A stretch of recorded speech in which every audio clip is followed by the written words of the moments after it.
inilah pembukaan kegiatan Roadshow Bus KPK tahun 2024. Kita hitung 3, 2, 1, go!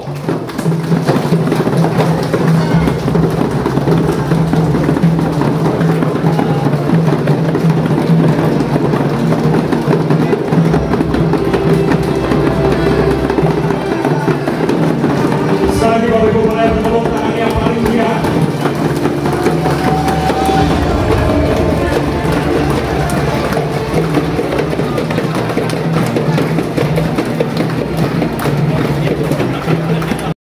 Obor terkini dengan breaking news.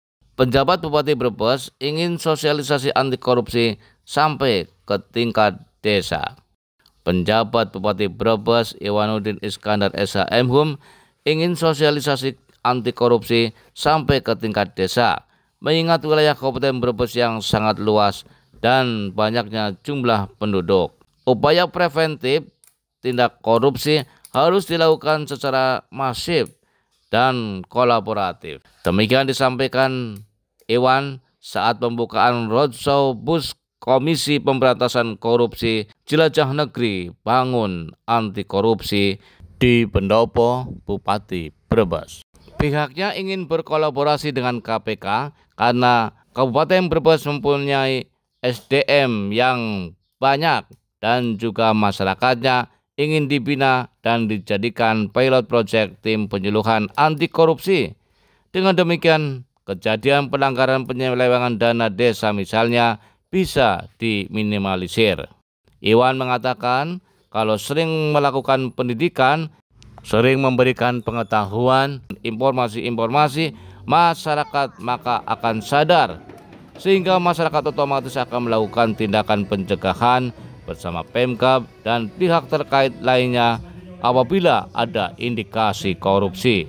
Kenapa Brebes terpilih menjadi kunjungan bus KPK? Karena sudah menjadi kriteria dan pihaknya memastikan tidak ada kaitannya dengan Brebes sebagai target operasi tangkap tangan ataupun apalah jenisnya. Kegiatan ini memberikan edukasi kepada masyarakat bahwa korupsi, ciri-ciri kayak apa, cara mengantisipasinya itu paling penting dengan pendidikan, dan ini yang akan dilakukan KPK datang ke Brebes.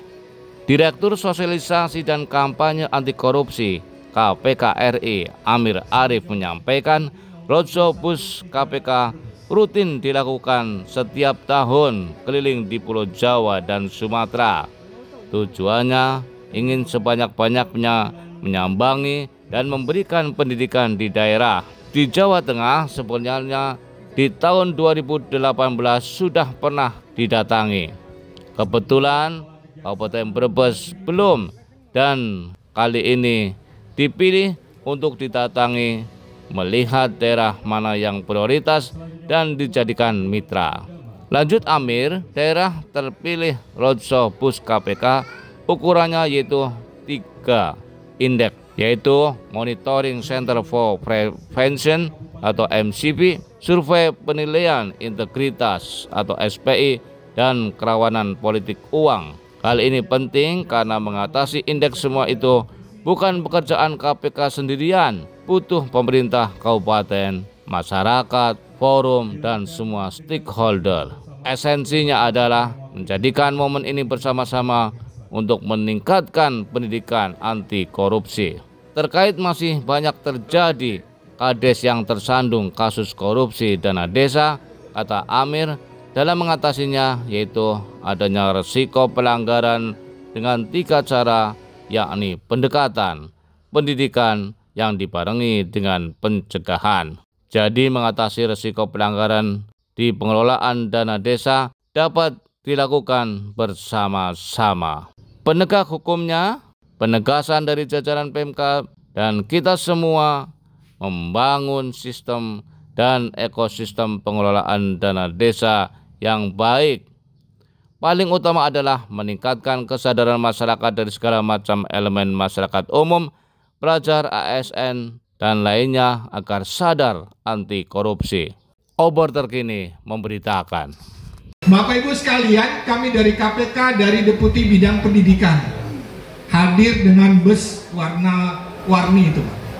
Beda kalau yang hadir itu deputi penindakan, busnya warnanya gelap gitu ya, isinya memang para tahanan. Kalau kami deputi pendidikan, busnya warna-warni. Mengapa hari ini hari Kamis sampai nanti hari Minggu tim pendidikan KPK hadir? Bapak Ibu sekalian, dalam teori kriminologi, mengatasi kejahatan apapun harus dengan menghapus faktor kriminogen. Menghapus faktor kriminogen, menghapus faktor pemicu kejahatan. Kejahatan apapun. Ada nama teorinya namanya three-prong approach. Pendekatan dengan 3 cabang. Three-prong itu istilah kalau colokan listrik, cabangnya itu 3. Kalau kita umroh itu coknya pasti 3. Beda sama Indonesia yang coknya 2. Coknya 3, namanya three-prong approach. Mengatasi kejahatan apapun. Kejahatan umum, narkoba, kejahatan jalanan, termasuk korupsi, harus dengan 3 pendekatan. Pendekatan yang paling familiar, paling sering kita lihat di TV, pasti tentang penindakan, penangkapan, penghukuman. Padahal itu hanya 1 pendekatan, Bapak Ibu. Ada 2 pendekatan lain yang harus sama tenaganya, sama powerfulnya, sama kekuatannya, yaitu pendekatan edukasi, pendekatan pendidikan, dan pendekatan pencegahan. Sehingga ya kalau kita analogikan Bapak Ibu, penindakan, penghukuman, penangkapan yang dikerjakan oleh aparat penegak hukum, KPK, kejaksaan, kepolisian, penghukuman ditangkapin satu persatu para pelaku pidana, itu ibaratnya sama seperti menepuk nyamuk mengatasi demam berdarah. Cuma ditepuk, disemprot, tangkap 2, akan ada lagi nyamuk baru. Jangan heran kalau ada penangkapan kepala daerah ditangkap, wakil kepala daerahnya naik melakukan kejahatan yang sama, ditangkap lagi. Penggantinya naik, ditangkap lagi. Kenapa? Karena sumber jentiknya ada terus. Ditepokin 1-2 nyamuk, disemprot, difogging sekeliling. Kalau sumber jentiknya melahirkan jentik-jentik baru, maka akan selalu ada nyamuk-nyamuk baru.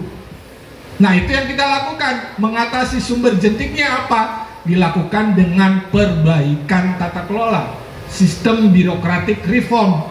Ada MCP, betul ya Pak PJ, Pak Sekda, Monitoring Center for Prevention, 8 indikator pencegahan korupsi. Itu untuk nutup jentik-jentik lagi, supaya orang tidak lagi leluasa melakukan kejahatan korupsi.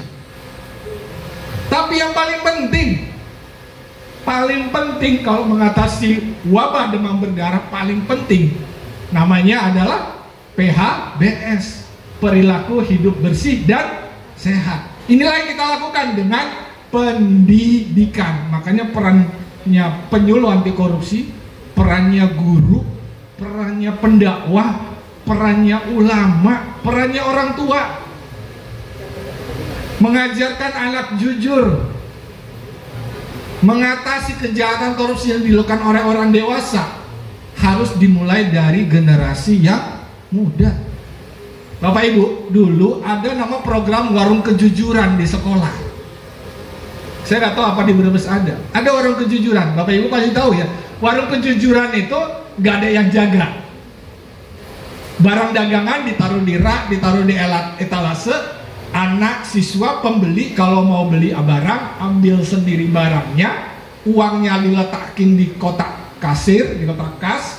Kalau ada uang kembalian, ambil sendiri, mengandalkan kejujuran. Kita tanya, di mana sekolah yang warung kejujurannya berhasil? Semua kompak, tekor Pak. Semuanya darmaji, dahar 5, ngaku hiji. Bayarnya 5, yang masuk ke situ lama-lama tekor. Lama-lama tekor. Pak, ini kan karena anak-anak mungkin begini. Oke, kita coba Pak bikin warung kejujuran di kantor pemerintah. Kita minta instansi kementerian, kita minta warung kejujuran. Nih nguji bapak sama ibu, kalau belanja di warung gak ada yang jaga, berhasil gak nih warung kejujuran? Dibikin Pak. Kita tanya lagi, warung kejujurannya berhasil nggak di kantor Bapak Ibu? Sama saja, kompak, tekor, Pak, boncos katanya. Tapi ada satu kantor yang ngaku, Pak, kantor kami berhasil warung kejujurannya, nggak ada yang tekor. Kok bisa, Pak? Karena kami pasang CCTV. Jadi memang harus dipelototin. Ternyata nggak cukup katanya mengandalkan kejujuran pribadi. Karena kalau kata Mahatma Gandhi saja, orang berbuat baik itu tidak bisa mengandalkan kesadaran diri sendiri. Orang berbuat baik bukan karena kesadaran diri sendiri, tetapi karena keadaan yang memaksa. Jadi memang kondisinya orang berbuat baik harus dipaksa. Tugasnya caranya maksa dengan sistem yang ketat sehingga orang tidak leluasa. Lalu kemudian pengawasan yang kuat, pekerjaannya apik, pengawasannya kolega, pengawasan melekat, pengawasan kiri kanan samping atas bawah, aparat penegak hukum di eksternal, semuanya itu kerjanya pengawasan. Nah, hari ini Bapak Ibu kita bicara korupsi, masih relevankah kita bicara korupsi, Pak Bu? Di saat kita kalau nonton berita isinya tentang penghukuman terhadap pejabat korupsi, ada pimpinan instansi tersandung masalah korupsi, pimpinan kementerian masuk pengadilan jadi terdakwa korupsi, kepala daerah tersandung masalah korupsi, anggota parlemen legislatif tersandung masalah korupsi, di instansi penegakan hukum pemberantasan korupsi ada masalah korupsi. Jadi relevankah kita bicara ini? Kita diundang hadir pada pagi hari ini bicara korupsi itu karena apa? Kita luruskan niat dulu nih Pak Bu. Apa karena diperintahkan Pak PJ, Pak Iwan, ayo semua jajaran Kabupaten Brebes hadir? Langsung lagi capek-capeknya hidup kok dipanggil ke pendopo gitu. Apa karena itu? Para penyuluh anti korupsi sudah testimoni, Pak, kami bekerja ini gitu. Kami perlu dukungan dari semuanya. Ini mohon nanti pekerjaannya pendakwah ini Pak, penyuluh ini nggak bisa sendirian. Perlu dukungan dari Pak PJ, Pak Inspektur, Pak Sekda, seluruh jajaran, agar kita jadikan satu orang penyuluh menghasilkan pendakwah, pengajar 2, 3. Mengajarkan kebaikan tuh nggak bisa sendirian, nggak bisa. Dalam agama saja menjadi orang baik itu nggak bisa sendirian, nggak kuat jadi orang baik kalau sekelilingnya nggak baik, nggak bisa. Harus dengan apa? Harus dengan komunitas, komunal. Caranya dengan saling nasihat, menasihati. Makanya dalam agama ada tawasun, tausiah, saling menasihati dalam kebaikan dan kesabaran. Karena apa? Satu orang harus menghasilkan 2 orang baik, menghasilkan orang baik. Mengapa ada orang tersandung masalah korupsi? Ada satu teori, namanya Pentagon of Fraud. Boleh dibantu. Orang berbuat curang, orang berbuat korupsi itu karena 5 hal. Kita sebut segi 5 kecurangan. Orang berbuat curang itu karena 5 hal ini Bapak Ibu. Pertama kita lihat yang tengah bawah. Orang berbuat curang karena punya kemampuan, capability, punya kekuasaan, punya kedudukan, maka godaan untuk curang itu akan selalu ada. Ini sunatullah. Begitu ada pangkat, ada kedudukan, ada kewenangan, ada kekuasaan, maka godaan untuk memanfaatkan kekuasaan itu untuk curang akan selalu muncul. Itu yang kata Lord Acton katakan bahwa power tends to corrupt. Kekuasaan itu memang menggoda sekali untuk disalahgunakan. Jadi kita kapabilitas ini mau mulai kekuasaan yang level kecil sekali Bu, level rendah, mau dia golongan 2C, 2D, kalau dia punya kekuasaan dan kewenangan akan ada godaan untuk menyalahgunakan kekuasaan itu. Cara ngatasinya apa? Kalau faktor pemicunya kapabilitas, cara ngatasinya adalah sistem yang sehat. Bangun sistem yang sehat agar ekosistemnya mengawasi gak ada godaan untuk memanfaatkan kekuasaan untuk berlaku curang. Kapabilitas, kemampuan, kekuasaan, kedudukan, kewenangan, pangkat, dan semuanya. Ini berkaitan sama kekuasaan. Itu yang pertama. Yang kedua, Bapak Ibu, kita lihat yang kanan bawah. Orang berbuat curang bukan hanya terjadi karena ada niat, tetapi karena ada kesempatan. Awalnya saya orang baik, jadi PNS, jadi aparat, jadi pegawai pemerintah, bersumpah akan melaksanakan sesuai dengan kewajiban saya, taat pada Undang-Undang Dasar Pancasila, semua sumpah apa. Tapi kemudian lihat kiri kanan, oh ternyata kawan sebelah kalau melakukan kecurangan tidak diapa-apakan. Oh pengawasannya lemah, yang seharusnya mengawasi dan mengingatkan malah permisif, yang seharusnya tegas tapi malah membiarkan. Maka muncullah opportunity, kesempatan. Bagaimana mengatasinya? Kesempatannya harus diperkecil. Ini pekerjaannya siapa? Pekerjaannya sistem juga. Tata kelola organisasinya dipersehat, reformasi birokrasi dengan segala macam indikatornya dipersehat, aparat pengawasan internalnya diperkuat, instrumen regulasi, dan paling penting komitmen pimpinan untuk mengatasi. Kita bicara yang kedua, opportunity. Nah, kalau tadi yang pertama tentang soal kekuasaan kewenangan, yang kedua tentang sistem. Yang ketiga, kiri bawah. Orang berbuat curang karena individunya arogans. Sudah individunya sudah memang arogans. Diajarkan yang baik oleh orang tua, diajarkan yang baik oleh guru, diajarkan yang baik saat diklat, diingatkan oleh teman atasan, teman sejawat, gak juga nurut, gak balik lagi kepada value yang diyakini, biasanya tersandung masalah korupsi. Jadi ini masalah tentang individu, figur, nilainya yang ditanamkan sama dirinya sudah lupa sama dengan nilai kebaikan. Cara mengatasinya apa Bapak Ibu? Arogans, satu kuncinya dengan pendidikan, tarbiyah. Lakukannya bagaimana pendidikan ini? Pak PJ, Bapak Ibu sekalian, pendidikan ini terhadap nilai-nilai kebaikan tidak bisa dilakukan satu kali saja. Harus berulang-ulang, harus repetitif. Bapak Ibu, para OPD, para jajaran Pemkab, jangan bosan-bosan kalau nanti Pak PJ, Pak Inspektur, Abgakum, kami dari KPK mengundang acara seperti ini secara periodik, repetitif. Harus Pak Bu. Kita itu makhluk ini akan selalu ada momen di mana kesadaran kita begitu tebal, ada juga kadang kesadaran kita begitu tipis. Al-imanu yazidu wa yanqusu.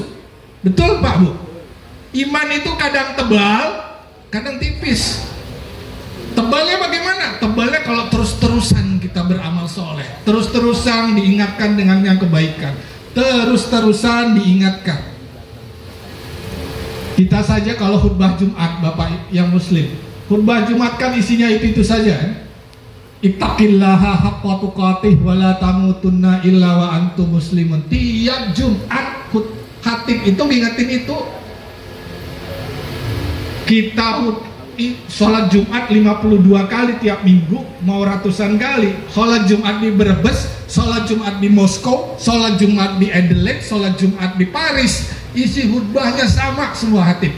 Ittaqillah haqqa tuqatih.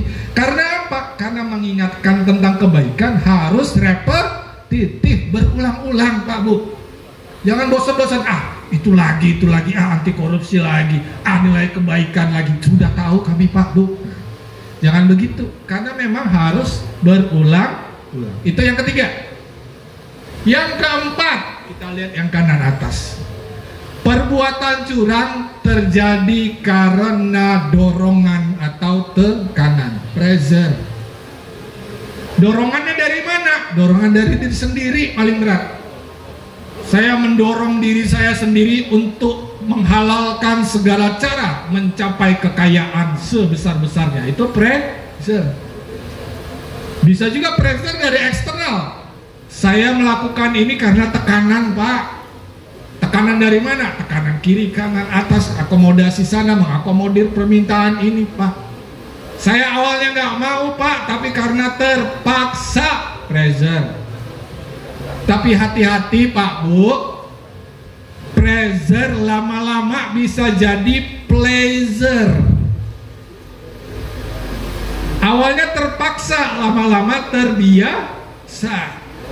Awalnya saya dipaksa, Pak, tapi ternyata lama-lama enak juga, pressure. Cara ngatasinya apa? Cara ngatasinya sama dengan untuk mengatasi opportunity, perbaikan sistem dan ekosistem. Bisa nggak nihil? Mungkin berat nihilnya. Tapi apa? Mekanismenya harus diawasi dengan baik. Ekosistem yang sehat, sistem yang sehat. Perbaikannya sama-sama harus dengan sistemik, struktural, dan kultural mengatasi. Itu yang keempat ya, Pak. Yang kelima, kita lihat yang kiri atas. Orang berbuat curang seringkali diikuti dengan alasan pembenaran, rasionalisasi. Saya melakukan ini karena gaji saya kurang, rasionalisasi. Saya melakukan ini karena nggak ada anggaran, rasionalisasi. Saya melakukan ini karena kalau saya mengandalkan penghasilan yang legal, kapan saya sejahteranya, rasionalisasi. Bapak mah enak, gaji bapak sudah 20 juta. Saya juga kalau punya gaji 20 juta, sumpah demi Allah, demi Rasulullah nggak akan korupsi. Dinaikkanlah gaji take home pay 20 juta. Bapak mah enak, digaji 30 juta, 40 juta. Saya sumpah, Pak, digaji 50 juta saya nggak punya keinginan untuk korupsi. Lalu akhirnya ditemukan, ternyata dia nyimpan deposit box sampai ratusan miliar. Baru ketahuan gara-gara anaknya mukulin anak orang. Tahu kasus itu? Gajinya berapa? 50 juta. Nyimpan dana ilegal ratusan miliar. Baru ketahuan gara-gara hal yang kecil. Anaknya mukulin anak orang sampai hampir mati. Terungkap aibnya.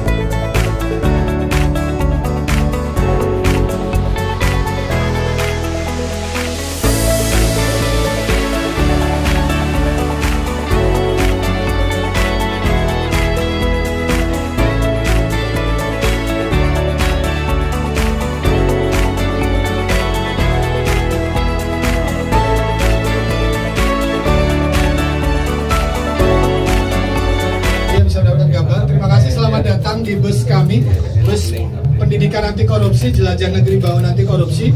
Bus ini bus keliling bus pendidikan keliling, sudah 10 tahun bus ini.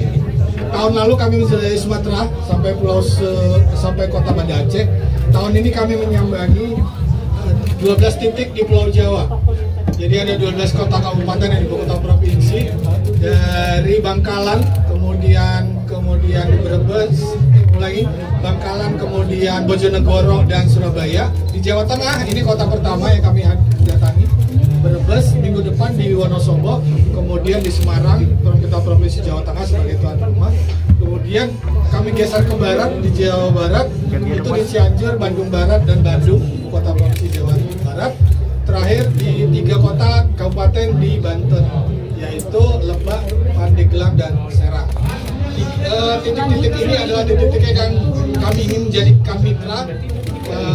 Ukurannya adalah tentu saja MCP, SPI, dan indeks dalam anti korupsi yang harus sama-sama kita tingkatkan dan dijadikan. Makanya momen bus keliling ini jadi kesempatan, dari mulai buku, yang cetak, kemudian ada film yang akan kita tayangkan ke tiap masyarakat yang hadir, dan laptop, tablet-tablet yang berisi software tentang pencegahan anti korupsi.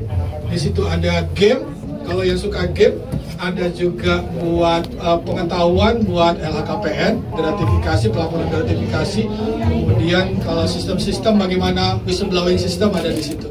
Jadi sasarannya ini adalah buat dari mulai anak usia dini, mulai besok, betul ya, mulai besok nanti anak usia dini kita ajak ke sini sampai sore anak SMP.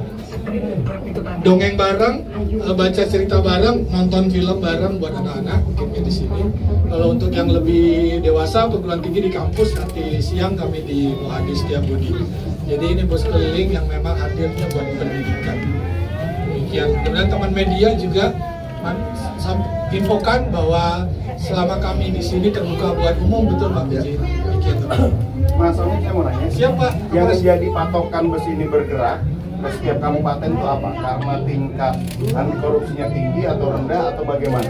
Karena kalau kita lihat kan sekarang Brebes, besok Wonosobo. Ya. Kenapa nggak dipusatkan menjadi satu saja? Ya. Bus itu bergerak misalnya di daerah Tegal untuk mencangkup Brebes, Selawi, Tegal Kabupaten dan Tegal Kota. Ya. Misalnya Pekalongan juga bisa Pemalang, Pekalongan Kota dan Batang dan Tegal Kabupaten. Jadi semua akan terkena ini. Makanya patokan yang menjadi dasar bus ini bergerak kenapa? Ya. Dasarnya kami inginnya memang semua bisa kami sambangi, Pak Kapolres. Inginnya bisa.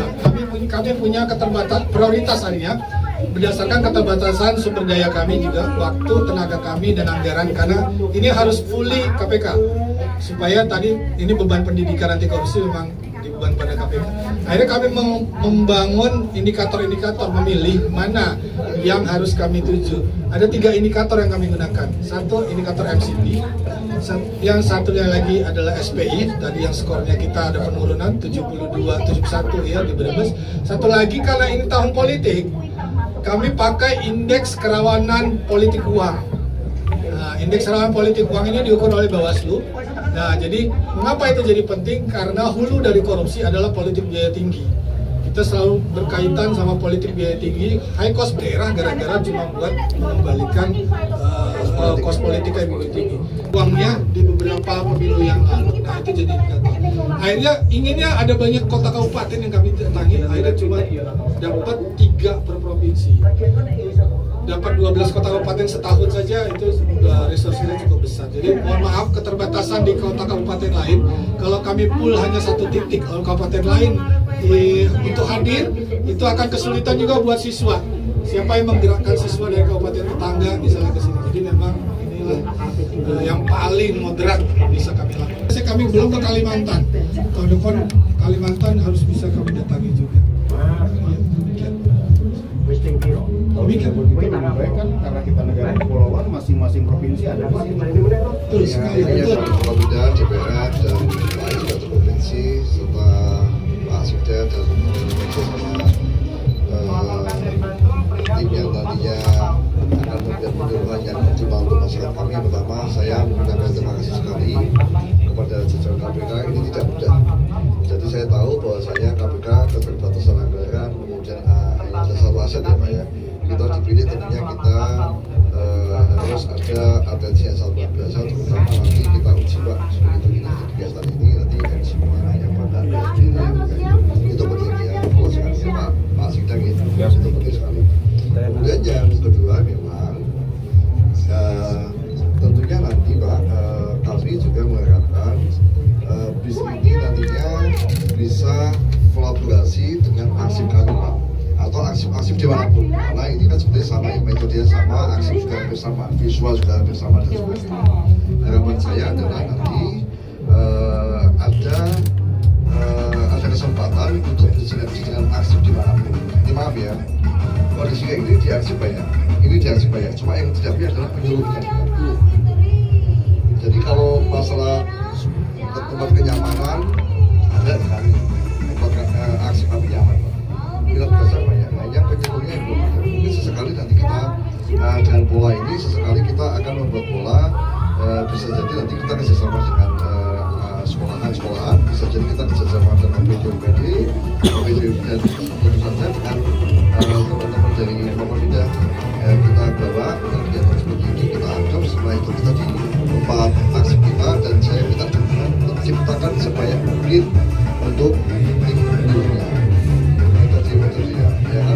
ada salah satu program pemerintah ya, jadi tidak hanya program KPK loh, terus tidak hanya program KPK loh.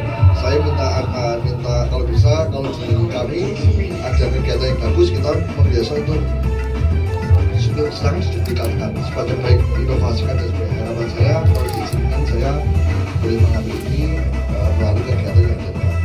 Kegiatan ini kan berangkat dengan kegiatan yang ada di kami semua. Jadi saya matur nuwun ada bis KPK di sini. Kemarin Pak Swida sudah merapatkan semua kegiatan-kegiatan yang ada di Brebes, fokuskan yang pada sini. Saya buat ramen di sini dan ramen di sini ini akan berhasil. Tapi kalau tidak ada kegiatan seperti itu, ya mungkin jadi ini hanya bisnis apa nakut-nakut. Maka ini bis untuk edukasi ya. Yang ketiga sekali lagi kalau ada kekurangan ada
Kemudian di panggung akan ditampilkan tarian dari TK, SD dan SMP. Kemudian langsung sampai yang sesungguhnya merupakan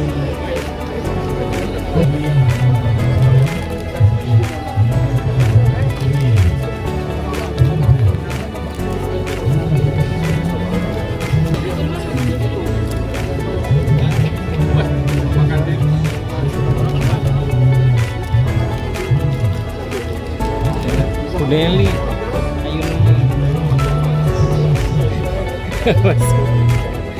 ya, sekali lagi ya. Laki-laki. Iya. Ya Allah. Dan netizen yang berbahagia, kita berada di perpustakaan keliling yang memeriahkan Roadshow bus apa namanya? Bus KPK 2024. Perpustakaan keliling. Perpustakaan keliling. Arsip dan Pustakaan Kabupaten Brebes ini terus hadir dalam rangka memeriahkan gelaran Roadshow Bus KPK 2024 dalam rangka untuk melayani publik sampai dengan hari ini. Oke, ini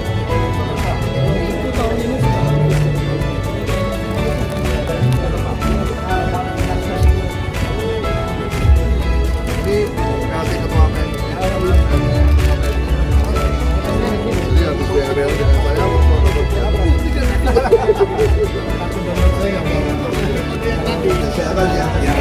Terima kasih sudah kolaborasi. Terima kasih sudah. terima kasih ya ini kan suaranya jangan khawatir Pak, banyak yang minta diskon bantu makanya saya nggak mau sesudah waktu nanti dulu ya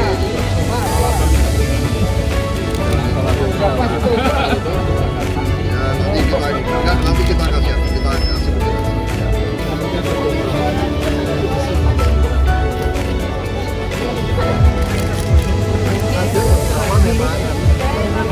Pak, telepon enak Pak, telepon Pak. tapi saya tahu pasti yang Telepon Brebes Pak. Sini telepon Pak, ya enak Pak. Telepon Pak.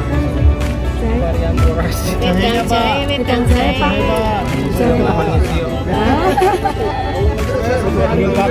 Pak.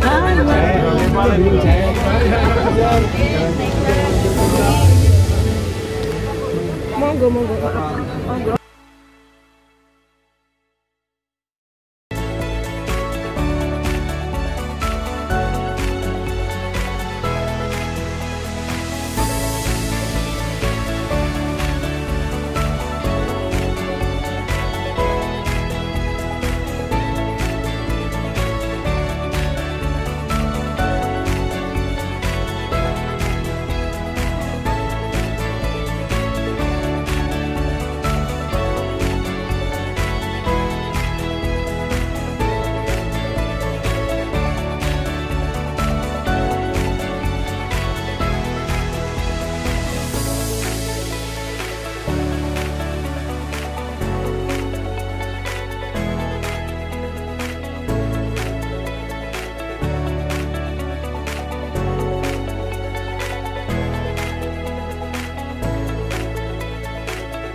Betul. Dek. Yo, 1, 2. Masyarakat Kabupaten Brebes hadir di alun-alun Kabupaten Brebes karena ada bus pelayanan publik. Semua masyarakat yang ingin mengurus perizinan berusaha manfaatin dari mulai hari ini Kamis sampai Minggu pagi di alun-alun depan Pondopo Kabupaten Brebes hadir karena ini untuk mempermudah masyarakat Kabupaten Brebes mengurus perizinan usaha cepat dan tepat. Jangan ketinggalan dapatkan semua bantuan dan dukungan dari Kabupaten Brebes untuk izin usaha seluruh masyarakat Kabupaten Brebes. Dan saya pastikan gratis. Gratis. Keren. Ini Pak Siap kalau hanya pakai lupa saya sebut. Siap, Pak. Kami sudah mempersiapkan itu. Ya, Pak, kami saat ini sedang persiapan karena launchingnya bulan Juli. Jadi saya kan tadi pakai ya, kan saya bilang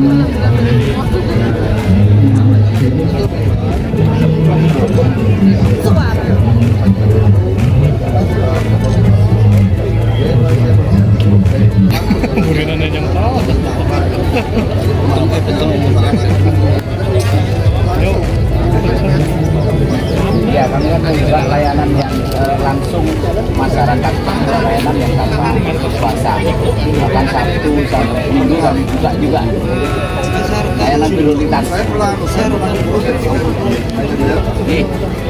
ada tuh dulu.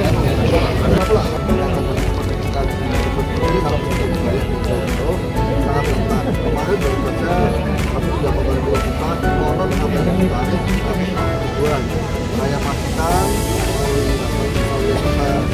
itu tidak sekali lagi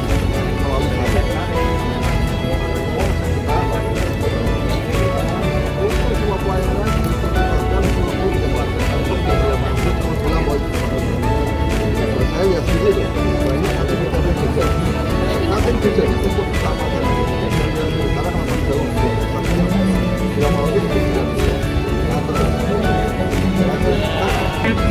cukup ya. Jadi yang menamakan bahwa saya per KTP itu diminta 150.000 saya pastikan juga sepanjang tidak melalui calo dilayani dan gratis. Jadi kalau ada calo ada orang yang bilang 150.000 tolong orang itu datang ke sini ya, bila mau perlu masyarakatnya datang ke sini untuk kita layani dan gratis ya. Kalau ada kesulitan katanya ini belangkonya nggak ada dan sebagainya, memang nggak ada karena belangko itu pengadaannya di pusat. Jadi ini Pak, jadi kadang itu saya belakangnya ada padahal ini tidak ada. Pelangko dari pusat kadang ya pabrik atau tintanya ada habis ya kita tetap harus kita optimalkan. Jadi di Brebes saya pastikan pelayanan kami baik bukan karena ada kapital, karena itu kewajiban yang harus kita penuhi. Oh iya, saya sini foto. Ya, foto.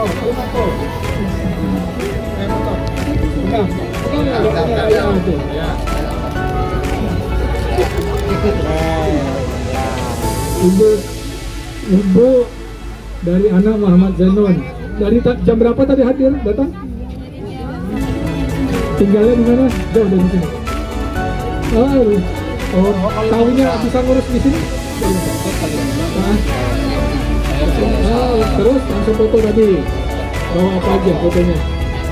Kakak.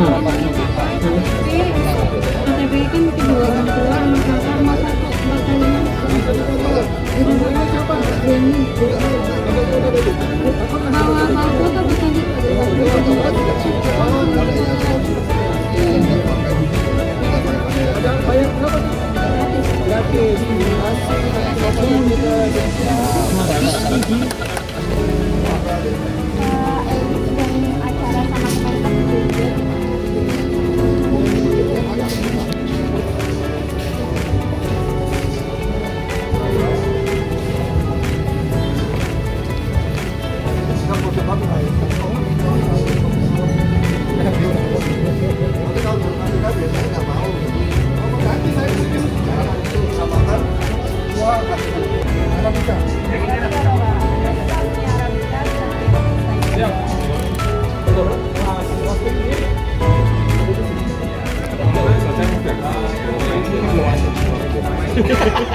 Sebut-sebut tempat singgah ini antara lain kriterianya daerah yang rawan pilkada. Penjelasannya gimana? Oh iya, jadi memang kita ini karena ini adalah pendidikan, memang kita inginnya sebanyak-banyaknya sebenarnya. Sebanyak-banyaknya daerah bisa kami sambangi dengan bus keliling, bus KPK Jelajah Negeri Anti Korupsi. Tiap tahun sebenarnya kita keliling nih di Pulau Jawa, Sumatera tiap tahun. Nah sekarang sebenarnya di Jawa Tengah itu tahun 2018 sudah pernah kita datangin. Mungkin Brebes belum. Nah Brebes termasuk yang belum kami datangin di tahun 2018. Nah kali ini kami pilih kota-kota yang belum kami datangin. Dengan keterbatasan itu, akhirnya kami pilih mana yang prioritas harus kami jadikan mitra. Adalah ukurannya adalah 3 indeks MCP, kemudian SPI dan indeks kerawanan politik uang. Kenapa itu jadi penting? Ya lagi-lagi mengatasi dan meningkatkan indeks ini bukan pekerjaan sendirian, nggak pekerjaan Pemkab saja, nggak pekerjaan masyarakat saja, pekerjaan kami KPK dan tentu saja mengajak semua forum stakeholder di sini. Jadi ini esensinya adalah jadikan momen ini untuk sama-sama meningkatkan pendidikan anti korupsi. Itu dasarnya. Jadi Brebes ini salah satu titik rawan yang di rawan pilkada. Enggak, semuanya kabupaten kota yang kita datangi akan jadi prioritas buat kita. Bahwa ini sama-sama nih momen untuk meningkatkan pendidikan anti korupsi. Ya. Pak, dari tahun ke tahun Pak di Kabupaten Brebes ada kades yang tersandung soal korupsi Pak, dana desa Pak. Dari 2022 ada 3 kades Pak, bahkan terbaru ada kades di Kecamatan Songgong tahun ini. Ada yang tersandung, ada komentarnya Pak dari KPK? balik lagi kalau tadi menyimak apa yang saya sampaikan paparan tentang sosialisasi korupsi, mengatasi semua resiko-resiko tentang pelanggaran, mengatasi resiko korupsi harus dengan 3 pendekatan. Penindakan itu harus dibarengi dengan pencegahan, dibarengi dengan pendidikan. Jadi mengatasi resiko korupsi dan pelanggaran di pengelolaan dana desa tentunya pekerjaan bersama. Penegakan hukumnya iya, tapi tugasnya jajaran Pemkab dan kita semua untuk sama-sama membangun sistem dan ekosistem pengelolaan dana desa yang baik. Dan yang paling penting, pembekalan, pendidikan, edukasi dalam mengelola amanah ini juga harus sama-sama. Jadi itu yang bisa kami sampaikan. Kegiatannya goalnya apa, Pak? Goalnya ada satu, yang paling utama adalah meningkatkan kesadaran masyarakat dari segala macam elemen. Masyarakat umum, pelajar, ASN, dan seluruh elemen masyarakat di Kabupaten Brebes untuk sadar, awareness, sadar terhadap korupsi. Oke, tanggapan Pak PC Pak dengan kedatangan PKK. Pertama saya mau ucapkan terima kasih kepada jajaran KPK yang telah memilih Brebes untuk rangkaian dari bis jelajah Nusantara untuk sosialisasi mengenai korupsi.